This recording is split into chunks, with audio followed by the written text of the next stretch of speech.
You're tuned in to the Ross Tucker Football Podcast, guiding your gridiron journey, none other than your host, former NFL lineman, Ross Tucker. Oh, yeah, it is.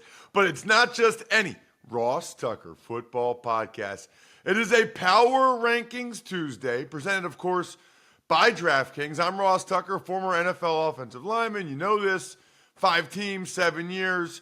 Awesome temp job in my 20s, primarily because it enabled me to get these media gigs I have. Thursday night, I'll be in the booth for Westwood One on the radio, Titans at the Steelers.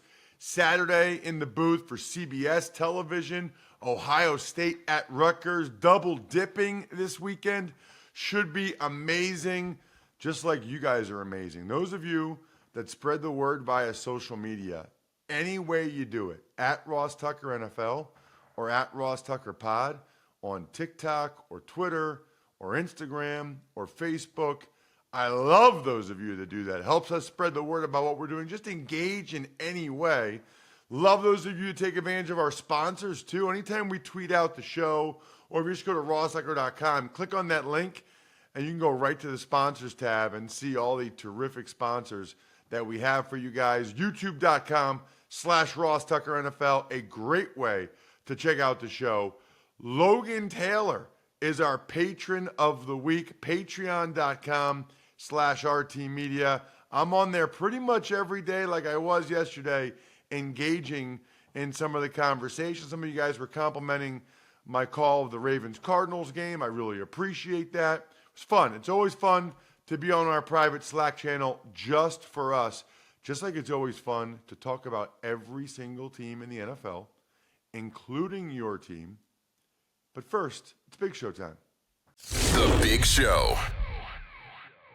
All right, Ross. Well, the Lions beat the Raiders in Monday Night Football, but frustration continues to build in Las Vegas following the loss. Well, first of all, the Lions dominated that entire game. I mean, what was the final score? Like 26-14? It was not even close to being that close. That's actually the most lopsided 12-point margin in NFL history. The Lions had almost 500 yards of offense. The Raiders had like 150. I mean, it was an absolute brutal showing by the Raiders in prime time. They're very fortunate Marcus Peters got that pick six that kind of kept them in it. I mean, the Lions were marching up and down the field, Jack, but then they would get like in the red zone and there'd either be penalties or the Raiders would make a nice play. So they had their first 3 scores were all field goals. You know, this awesome Lions offense, which was really impressive, kept having to settle for field goals the first 3 times.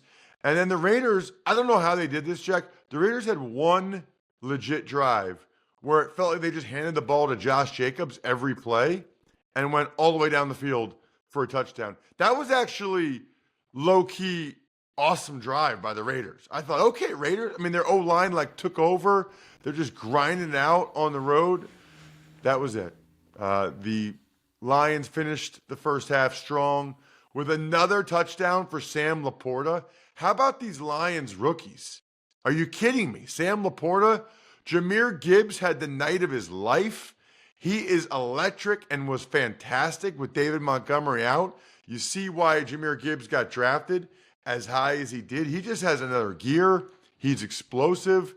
He was awesome in this game. Obviously, the linebacker Jack Campbell is playing well. Not as well as my boy Alex Anzalone. Jack, how about Anzalone, man?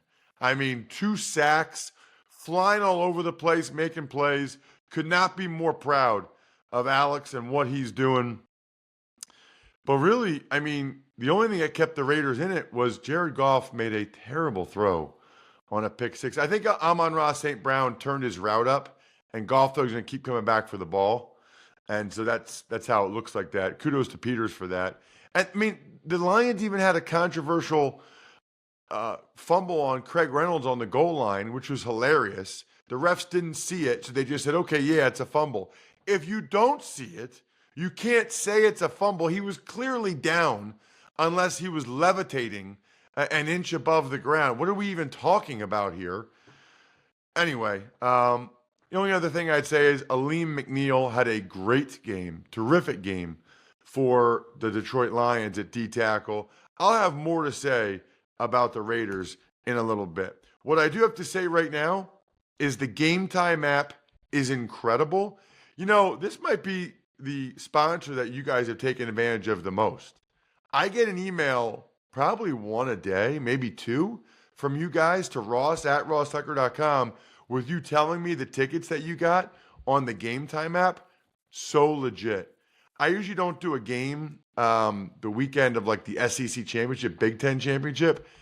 I just got tickets for that Friday night to a concert thanks to the Game Time app. I don't know if I'm going to tell you guys which one. I don't need all the paparazzi and everybody to be there, all the groupies. Anyway, you can honestly see exactly where your ticket would be. And you can see all kinds of different available seats.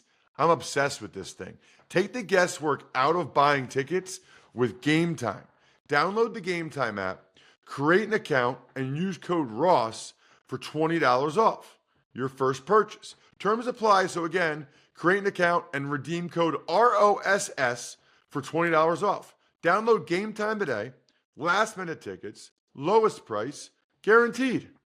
It's time for the all-important Power Rankings. The worst team in the history of the NFL is... All right, Ross. 32nd is the Chicago Bears. That was a really, really poor performance by the Bears. Clearly, they go out on a Sunday night and get dominated by the Chargers.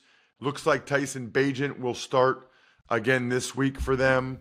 You know, I think that they are curious to see what they have in Bagent. He wasn't that bad against the Chargers. He's not the biggest reason why they lost that game. So I think they're going to continue to see what they have in Bagent for about as long as they can see what they have in Bagent. I think they'll keep pushing the Justin Fields thing back because it probably doesn't make a whole lot of sense to put him out there unless they feel like he's 100%. They already have a pretty good feel, they think, for what they have in Fields. 31st is the Arizona Cardinals. The Cardinals are making a quarterback change. You know, they're competitive. I mean, that game I called on Sunday, they only lost by a touchdown to the Ravens. Now, the Ravens beat them, by more than that, and they got an onside kick and all that. But you know what? The Cardinals at least fight every week, stay in these games. They're competitive.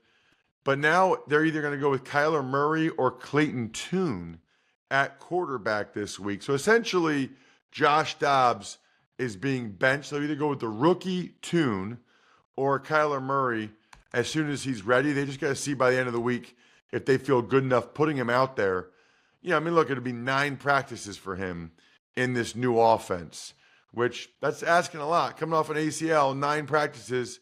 Hey, good luck. Here's the Cleveland Browns on the road. 30th is the Carolina Panthers. They got to win, though, man. They needed that so bad. We talked about it last week. They needed that so bad. Bryce Young did some really positive things.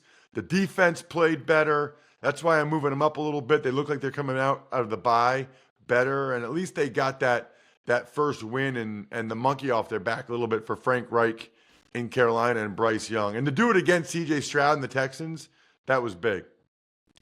How the mighty have fallen. The Packers are now all the way down 29th. There is some positive news out of Green Bay, which is that Rashawn Gary, their outstanding edge rusher, announced that he signed a 4-year, $107 million extension with the Packers, over $32 million signing bonus. Really happy for Rashawn. He negotiated that himself, I believe. I think he represents himself. But that was big, man. I mean, that's big for him and his family. He, of course, I think tore his ACL last year. So to bounce back from that, all the rehab, everything that goes into that, to play that well, I really feel good for him to get that life-altering contract. Good for him. He deserved it. As for the Packers, they're trying to equate this year to the Aaron Rodgers first year as a starter and hope that makes them feel better. I would say the difference is Aaron Rodgers looked pretty good that year. I don't know that Jordan Love is. 28th, New York Giants. Giants are making moves. We got a bunch of teams making moves. First of all of a sudden, I don't understand. There was reports last week that Daniel Jones wouldn't be cleared until week 10. And then after Tyrod Taylor gets hurt, he's out of the hospital, by the way, thankfully. He stayed overnight. It's a little bit scary to me. Now Daniel Jones is cleared for contact and will start against the Raiders. Good team to start against, by the way. And the Giants are trading D-line Leonard Williams to the Seahawks for 2024 second-round pick and 2025 fifth-round pick. Now, the Giants are eating most of Leonard Williams' contract. The Seahawks are just paying him the minimum. So it tells you a couple things. The Giants realize they're not going anywhere this year, and they don't think that Leonard Williams is going to be on the team next year anyway. So to get second-round pick and fifth-round picks, they think helps fortify the ranks. I'm okay with that. Although Leonard Williams and Dexter Lawrence were like the biggest reason why the Giants were even competitive on defense. So I understand why they did it, but I'm not going to be out here praising them as much as everybody else is. And then for the Seahawks, they're all in, man. They realize with the Niners losing 3 in a row, they got a great chance to win that division. And then they probably think, especially getting Leonard Williams, they're as good as anybody as it relates to the postseason and trying to get to the Super Bowl. I love it. I mean, Geno Smith and the Seahawks believe that they're good enough to go to the Super Bowl. And you know what? I kind of agree with them. Continuing the trend of dominant 2010 teams, 27th is the New England Patriots. Wow, man. Yeah, I mean, they lose by 2 touchdowns at home, or I'm sorry, against the Dolphins. They had that one win. Who'd they beat the week before?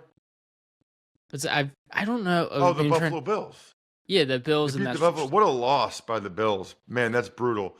And now the Patriots lose Kendrick Bourne, Jack, to a torn ACL. He was the guy like actually doing stuff and playing well for them. No bueno, man. Not good. Feels like a lost year for the Patriots. Curious to see what happens with them at the end of the season. Following last night, 26th is the Las Vegas Raiders. So I usually save these for Wednesday, but I'm gonna make this my Labatt take of the week.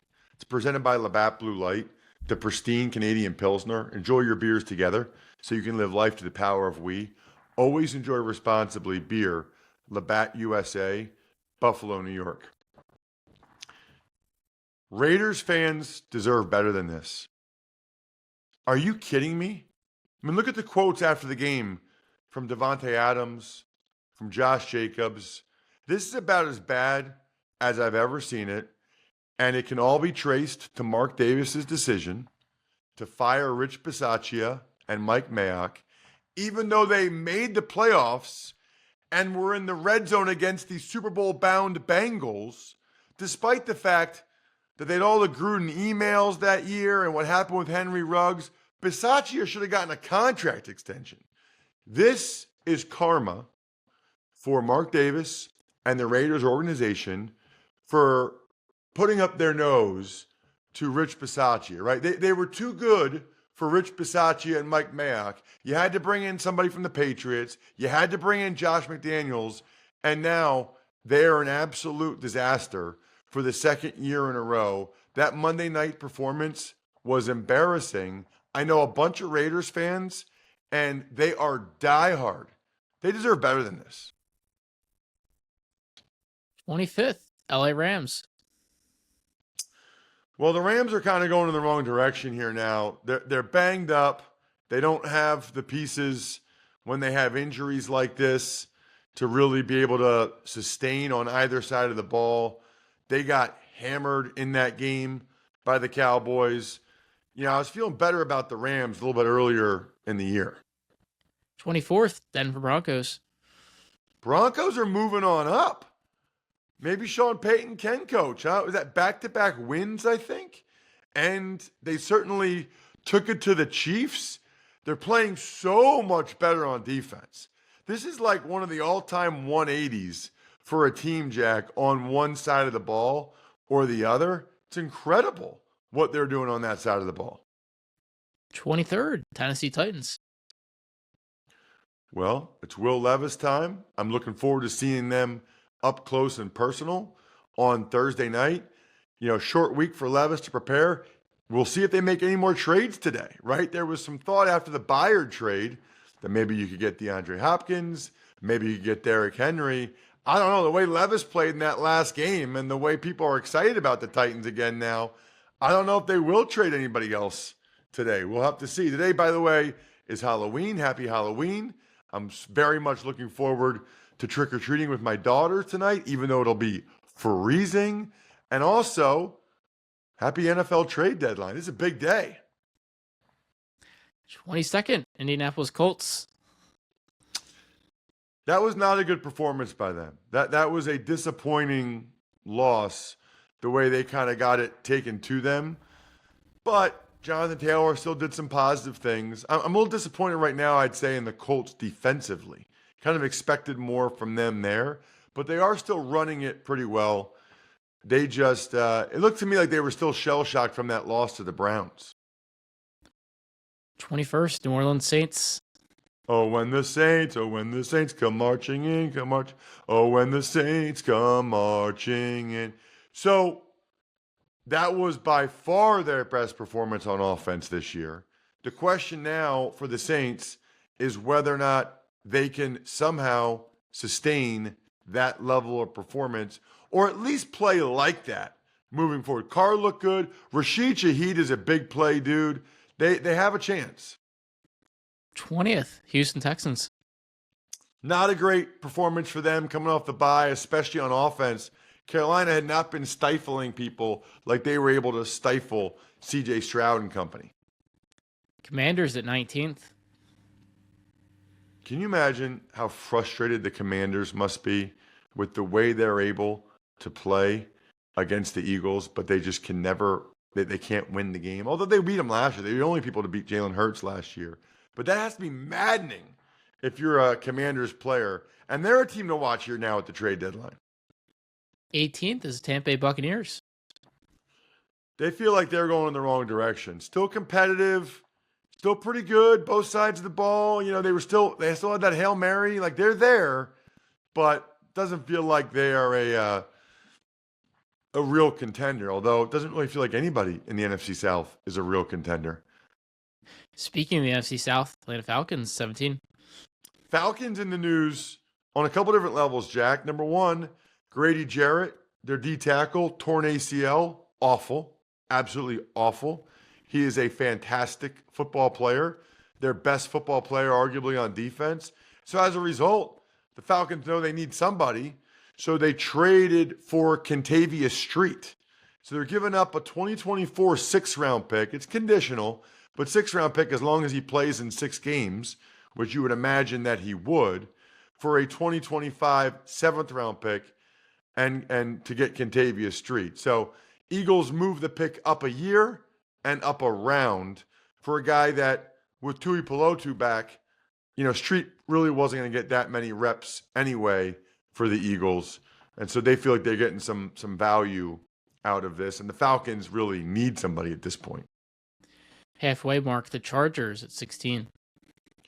Go, Chargers, go. San Diego, Superchargers, San Diego, Chargers. Man, the high note is what really gets me, Jack. Now that we're on all these different video platforms and people checking us out all the time on YouTube, Chargers. Yeah, that doesn't look good. Don't ever post that. That was impressive, right? I mean, I know the Bears aren't great, but they came out and beat the Bears. You know what? We got to see whether or not they can kind of get some momentum going now for LA. At 15 is the Minnesota Vikings. The Minnesota Vikings. So I'll be really curious to see what they do today. Really curious. They obviously have people coming out of the woodwork that want to play quarterback for the Vikings. I don't know what they'll end up doing. I mean, there's guys, I guess they could try to trade for like a Jameis Winston, Jacoby Brissett. You know, there are guys they could trade for if they thought they were better than, you know, Nick Mullins and Jaron Hall. I don't know. I mean, I guess I kind of feel like the Lions are going to win that division anyway. You might as well just find out what you have in Jaron Hall and get a better draft choice on some level. That's just tough. That doesn't go over real well in the locker room because those guys are playing well and winning, and they want to try to make a run at this thing. 14th is Pittsburgh Steelers. Here we go. Somebody requested this in an email. It was either like a YouTube comment or they they took advantage of a sponsor just so that when we do the Steelers and the power rankings, I would go, here we go. Dun, dun, dun. Do you know that one, Jack? I don't. It's not that well known. It's like the Steelers fight song. Here we go. Anyway, that was a really, really bad day for them. To lose by double digits to the Jags at home, to lose Minkah Fitzpatrick, to lose Kenny Pickett. They're leaving the door ajar for him to play Thursday night. Highly doubt it. Short week with that injury. My guess is they'll give him the 10 days after that to heal and get better. New York Jets, 13. Unbelievable, right? Unbelievable that the Jets are here, given everything else that's happened. And Zach Wilson's playing better, and their defense is awesome. 12th is Cleveland Browns. They were right there, man. I mean, that was a pretty good performance, I thought, at Seattle without Deshaun Watson still. P.J. Walker's given them a chance to win every game. Cincinnati Bengals at 11. Here they come. I mean, to go on the road, that was really impressive. I'd say both sides of the ball against the Niners. You know, the Bengals came out of that bye week with momentum. Feels like they're on a roll. 10th is the Buffalo Bills. Bills signed running back Leonard Fournette, so they're making moves. You should make moves, Jack, and get some Labatt Blue Light. It's delicious. Drink it with your friends. Live life to the power of we. Always enjoy it responsibly. Beer, Labatt USA, Buffalo, New York. 9, San Francisco 49ers. 9. That is wild that the Niners are dropping like flies right now, but what else is there to say? I mean, they've lost 3 games in a row. It's not like a fluke thing against Cleveland now. Now that they've lost 3 in a row, and now it's a full-on trend. 8, Dallas Cowboys. How about them Cowboys? See if they do anything today. That was, the Cowboys, I feel like, either lose or blow the other team out. It's like it feels like there's almost no in between. They've had a bunch of blowouts. Now they got a huge game against the Eagles. That'll be awesome. 7, Seattle Seahawks. We mentioned the move that they made earlier to get Leonard Williams. Seahawks are legit, really all over the place, both sides of the ball. I love their aggressiveness. 6 is the Detroit Lions. I said before the year, remember, Jack? I said I could see the Lions or the Seahawks, dark horse teams going to the Super Bowl, looking pretty good on that one because they absolutely can. Both those teams can. 5th, Jacksonville Jaguars. Well, they are obviously playing at a really high level. They got to be, they've won 5 in a row. They're going to be my team I'm riding with this week. It's brought to you by Wrangler, made for the ride of life. Save 15% on your first Wrangler.com order with promo code ROSS15. I don't know what the Jags found in London, but they found it. Travis Etienne has been electric. They've won 5 games in a row. You go on the road and beat the Pittsburgh Steelers by double digits. That's really impressive. Their defense, led by Foye Oluokun and the guys, they're flying all over the place. Super impressed by the Jaguars. I'm riding with those guys right now. 4th, Miami Dolphins. Miami Dolphins. Miami Dolphins. Miami Dolphins got it back on track. 3, Kansas City Chiefs. Chiefs at 3. They're not often this low, but that was not an impressive loss. Really nice job by the Broncos. Chiefs are still fine. It was just one game, but, man, that looked ugly. 2 is the Baltimore Ravens. Ravens are on a roll now. They've won several games in a row. Not quite as impressive against the Cardinals as they were against the Lions, but still, they still smashed the Lions the week before. Ross's number 1 team, which is totally meaningless, but it's fun and will get many of you incredibly annoyed, is... And number 1, Philadelphia Eagles. Curious to see whether or not the Eagles will do anything else before the trade deadline. I don't really feel like they need to, but they might. I'll be talking about that on my daily Ross report, where I talk about the Philadelphia Eagles for a minute or less on every social media platform. They got the best record in the NFL. They've won several games in a row. Right now, I got them number one in my power rankings. I think we're done here. Thanks for tuning in to the Ross Tucker Football Podcast. Make sure to also check out Even Money, Fantasy Feast, and College Draft, all on the DraftKings Network, YouTube, or subscribe to the podcast on your favorite platform. Shout out myfrontpagestory.com. Tomorrow, it's November, which means it's your time to go ahead and think about what holiday gift you're going to get for your loved ones. There is none better than myfrontpagestory.com. Shout outs as well for backofficescheduler.com, go-bangles.com, steakhousesports.com, humanheadnyc.com, Sporticulture, or Pizza Boy Brewing.